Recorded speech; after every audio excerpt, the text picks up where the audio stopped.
como nós havíamos prometido, vamos falar aqui com o conselheiro tutelar, presidente do Conselho Tutelar, na verdade, Moacir Leite, já está conosco aqui mais uma vez. Toda quarta-feira tem esse compromisso de estar aqui com a gente, trazendo e esclarecendo algumas dúvidas. Bom dia, Moacir, seja bem-vindo à Rádio Costa Oeste mais uma vez.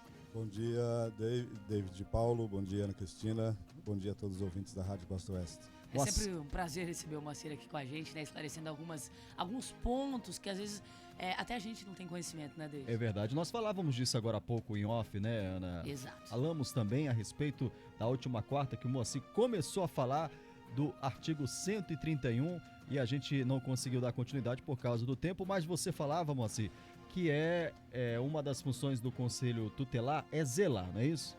Isso, o artigo 131 e esse ponto aí, esse parágrafo, ele especificamente ele fala de algo, costuma-se dizer, inclusive autoridades, falando que esse é a atribuição primeira do Conselho Tutelar, zelar pelo cumprimento dos direitos de crianças e adolescentes. E zelar pelo cumprimento, como nós já tínhamos iniciado a fala, estar fiscalizando, administrando, né? Uma situação que tem uma criança ou adolescente com direito violado ou ameaçado, o Conselho Tutelar tem a competência para aplicar medidas, né? Medidas para que esse direito, essa violação cesse, o direito seja cumprido.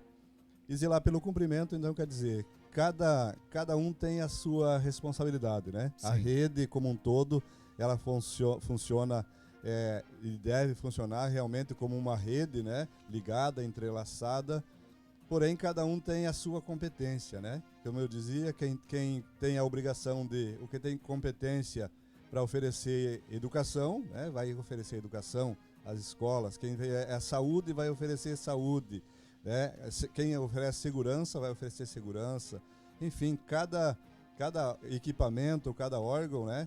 Dentro da assistência social, né, nós temos a organização do SUAS, que está o CREAS, o CRAS, os serviços de integração, né, os serviços que trabalha com as famílias para tentar, trabalhando para fazer com que elas se tornem protetivas, né, enfim, e outros programas como o ProJovem, enfim, dentro da saúde tem também vários setores, né, nós temos o MASF, né, o CAPS, cada um fazendo na sua especialidade, né, fazendo o trabalho para que nós possamos ver, então, aquilo que a lei preconiza, né, a crianças e adolescentes com prioridade absoluta. Agora, é curioso, Ana e Moacir, que às vezes o Conselho Tutelar ele é visto como um vilão e a sua presença aqui justamente é para a gente desconstruir isso. Eu falava naquela semana passada a respeito de uma criança, por exemplo, que diz assim para o pai, eu vou chamar o Conselho Tutelar, né? Quando o pai, por exemplo, tenta corrigir de alguma forma e ela se sente assim invadida, digamos, né? Usar essa palavra, mas não seria bem essa, mas ela se sente ameaçada, né? Então ela usa assim, vou chamar o Conselho Tutelar. E os pais começam a enxergar vocês como vilões, né, Moacir? Isso, nós temos aí, por falta de conhecimento, de informações, dois extremos, né? Sim. Nós temos os pais que usam o Conselho Tutelar para assustar a criança, né? Eu sempre brinco que antigamente era o velho do saco, o bicho-papão. A polícia. Hoje é o Conselho Tutelar. Vou chamar a polícia, né? Então, e do outro lado, de repente, a criança que acha que em qualquer situação ele pode chamar o Conselho Tutelar. Ele até pode chamar, sim, sem problema, né? Mas isso não significa que ele também não tem obrigações, né? A lei, eu sempre insisto nisso, que a lei, que é muito criticada, inclusive, né? A lei 8.069, ela não tirou a autoridade dos pais. Sim. Ela veio para inibir justamente os abusos, né? Quando nós falamos de violência, quando nós falamos de abuso, isso de direito violado, isso nós estamos falando de extremos, né? Não tirou a autoridade do pai de educar seus filhos, né? E nem a obrigação. Então, a criança, em algumas situações, como eu disse, são dois extremos, né? Um interpreta demasiadamente, dizendo que vai... o conselho, vou mandar o Conselho Tutelar te levar. A gente tem condições de a gente chegar em uma residência e a criança ir para baixo da cama, porque ela foi tão assustada. Isso é, inclusive, a violência psicológica, né? Sim, verdade. E do outro lado, a criança, o adolescente que acha que ele pode se morgar, como diz aí o ditado popular, se folgar e não ajudar nada em casa, não respeitar os pais, não obedecer, e quando isso não é verdade, né? Sim. Exatamente. Então, Moacir, aproveitando aqui que você está aqui com a gente, quero fazer uma pergunta que eu, inclusive, estava caminhando semana passada, e o ouvinte falou, eu vi que o Moacir estava lá, ele estará na semana que vem.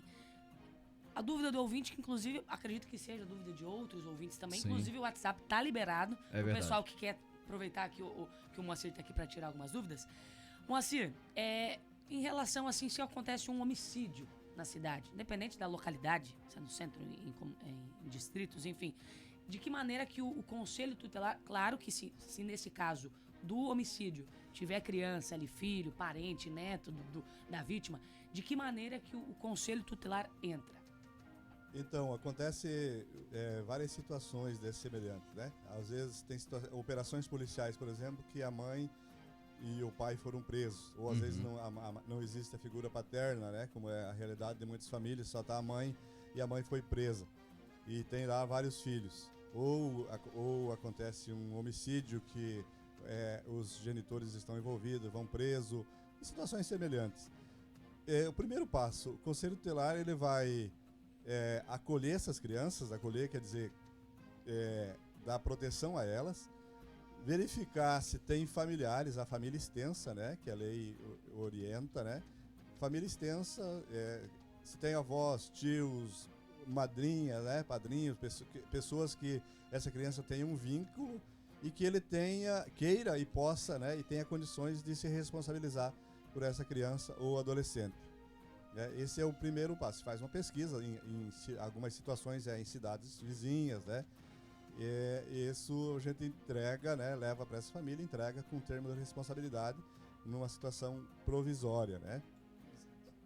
Daí, digamos que faz a busca na inexistência dessa família extensa, aí a gente aplica a medida excepcional, que é o acolhimento institucional, né? Nós temos em São Miguel uma casa-lar que acolhe crianças nessa situação. Mas o primeiro passo é justamente tentar manter essa criança na família, na comunidade de preferência, né? Porque quando você tira ela do local também está violando o direito, né? Então, essas são duas situações. Ou a família extensiva, né? Ou pessoas com vínculo, né? Às vezes não é parente, mas tem um padrinho, uma madrinha, uma pessoa que ela se identifica, né? Bem, né? Provisoriamente você coloca, depois estuda-se, né? Se vai pedir estudos sociais, se vai tem prazo, inclusive, para comunicar ao MP e à vara da infância, né? E aí segue o atendimento pela rede. Ou seja, Moacir, num caso de um homicídio, né? Ainda a dúvida do ouvinte. Aconteceu homicídio, né? O fato foi constatado, foi acionado a polícia militar. Ela chega no local, ela vê que tem criança, ela já liga pro conselho, é isso? Isso, ela já aciona o conselho, né? Às vezes os próprios vizinhos já se adiantam e ligam, né? Mas normalmente a polícia militar já tem criança envolvida, eles já chamam. Ou seja 24 horas vocês têm que estar por ali. Isso, o nosso telefone não para, não desliga. E aí acontece que isso se deve também às parcerias entre vocês, né, Moacir? No caso, Polícia Militar, Isso, Conselho sem dúvida. Tutelar. A gente é uma rede, né? Sim. A gente trabalha para proteger, né? O trabalho da Polícia Civil, Polícia Militar, Guarda Municipal, enfim, todos os agentes, né, aí, envolvidos na proteção, na segurança pública, a gente trabalha realmente, precisa, né, que esse trabalho seja sincronizado. Então, de imediato, se procura um parente próximo para que essas crianças sejam atendidas, não é isso? Isso, exatamente. E na ausência dos parentes? Acolhimento institucional, daí Entendi. vai para casa-lar. Casa-lar, perfeito. Me chama a atenção aqui no artigo 131, Moacir, do Estatuto da Criança e do Adolescente, o Conselho Tutelar é órgão permanente, autônomo, não jurisdicional, encarregado pela sociedade de zelar pelo cumprimento dos direitos da criança e do adolescente definidos nesta lei, baseado no artigo 131. Eu queria que você explicasse a respeito que situação é essa aqui não jurisdicional, onde que se enquadra isso? Então, permanente já a palavra diz, né? Uhum. Ele, uma vez criado, ele não pode ser destituído, né? Sim. E o órgão não jurisdicional quer dizer, não está ligado ao judiciário e também não tem poder para julgar, né? Poder de decisão. Você aplica medidas em algumas situações e leva para apreciação do judiciário, né? Para ver se ele vai homologar ou não, né? Sim.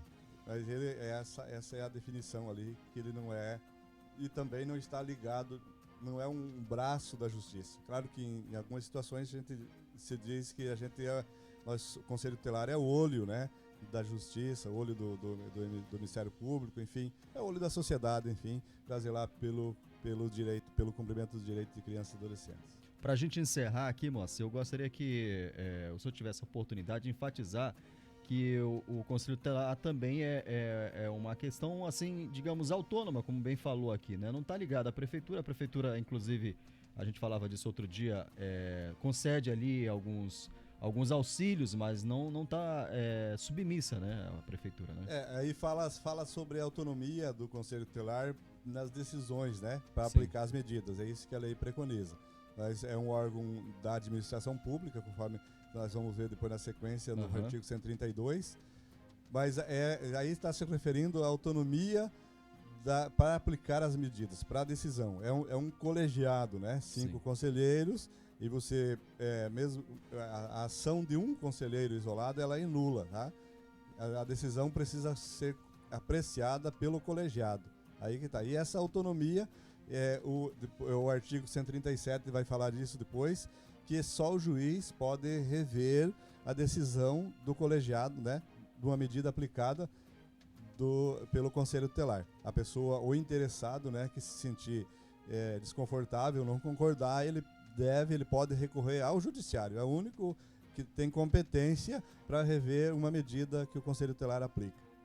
Perfeito. Alguma dúvida ainda, Ana? Olha, acredito que não. O WhatsApp... Explicando tão bem assim, fica difícil Foi um bate-papo muito produtivo, né? Verdade. Sempre é um bate-papo aí, uma conversa produtiva, assuntos que a gente acha que tem conhecimento, né, dele, mas nada como um conselheiro, né, aqui conversando com a gente. E certamente quarta-feira que vem estará aqui de novo com a gente, né, Moacir?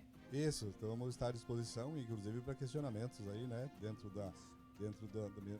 mantendo aí o respeito e a estamos disponíveis para responder questionamentos aí da comunidade, Passar inclusive. o WhatsApp. Eu já ia falar isso, justamente. Deixa o telefone lá do Conselho Tutelar para que as pessoas também possam tirar dúvidas, né? Porque às vezes tem vergonha, né? Alguma coisa impede. Aí, falando direto com vocês podem dar esse atendimento, né, Isso moça? é importante, os números, né? Inclusive para denúncias, né? Exatamente. Que é o Disque 100, que é, né, um número nacional. Mas nós temos também os nossos números, que a pessoa pode fazer também a denúncia anônima, né? Certo. Pode ligar para pedir orientação, enfim.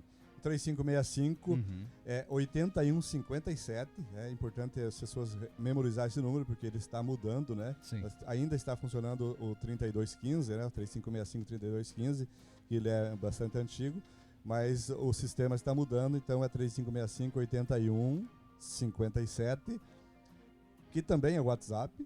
E aí nós temos o 98803-5337, que é um telefone de plantão, que recebe ligação a cobrar, inclusive, que também é o WhatsApp. A gente tem alguns critérios para o WhatsApp, por exemplo, a ligação pelo WhatsApp ela é um tanto desconfortável. A pessoa pode mandar mensagem, digamos que ele não tenha uma forma de ligar, como eu disse, ele pode ligar a cobrar em ambos os números, mas ela pode deixar uma mensagem, deixa o número, a gente retorna a ligação, né? E estamos à disposição todo o tempo. Obrigado, Moacir, mais uma vez. Na próxima quarta-feira ele estará de volta aqui para trazer mais esclarecimentos para a gente. Nós vamos